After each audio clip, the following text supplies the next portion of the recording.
All right, everybody, welcome back for another deep dive. You ready to get into this? Always ready. So today we are tackling something that I got to admit kind of threw me for a loop when I first saw the title. Oh, yeah. It's called Always Say Less Than Necessary. And I'm like, wait a minute. How's that going to work? Right. But that's what we're here for, right? To dive in and see what this is all about. Absolutely. It's all about challenging our assumptions. Exactly. So right off the bat, this source, it's saying that talking too much, it can actually make you seem less in control, less powerful even. Yeah. And at first glance, that sounds counterintuitive, right? It totally does. We're so used to thinking that the more you say, the more impact you have. More is better, right? Right. But think about it.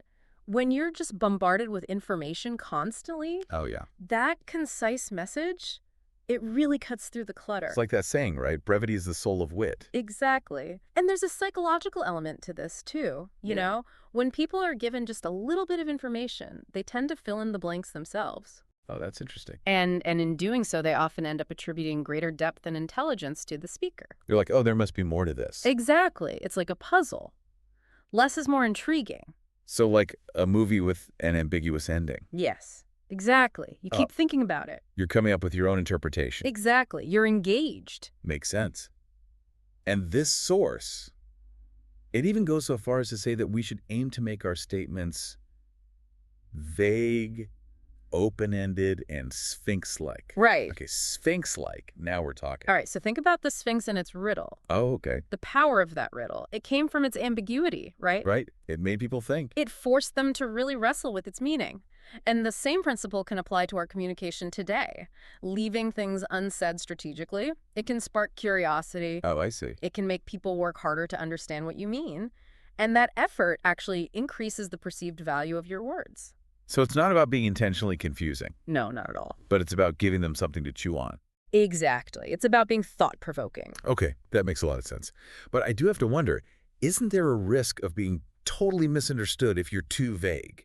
Yeah, that's a valid concern, for sure. That's where that open-ended part comes in. You're offering enough information to pique their interest, to get them thinking, Right.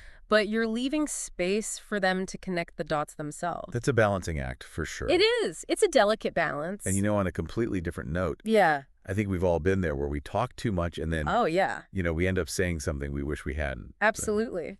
Yeah, and especially nowadays, right? We live in a world of just constant information overload. It's true. Emails, messages, articles, it's nonstop. It's exhausting. So in this context, brevity, it becomes a superpower. It does. Being able to cut through all that noise and make an impact with fewer words, that's a valuable skill. And it's interesting because this source, it points out that throughout history, powerful people have used this tactic of saying less. Oh, yeah. They've used it intentionally. Intentionally. And it makes me wonder, is it about being a little mysterious or I think it's about recognizing the power of your words and choosing them carefully. it's about being deliberate? Exactly. It's not just about saying less. It's about making sure that every word you do say has the maximum impact. Like a well-placed punch.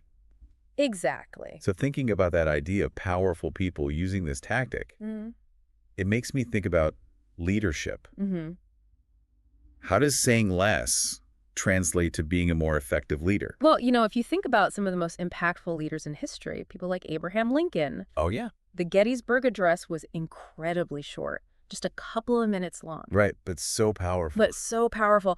And that's because he conveyed his message with such clarity and conciseness. And that projects authority, Right. It shows that you value everyone's time and that you're confident in what you have to say. So it's like less is more in leadership, too. Absolutely. It shows you're in control. So what you're saying is to be a better leader, I should try to be more like Lincoln and really master the art of brevity. Well, it's definitely a skill worth developing. I can try.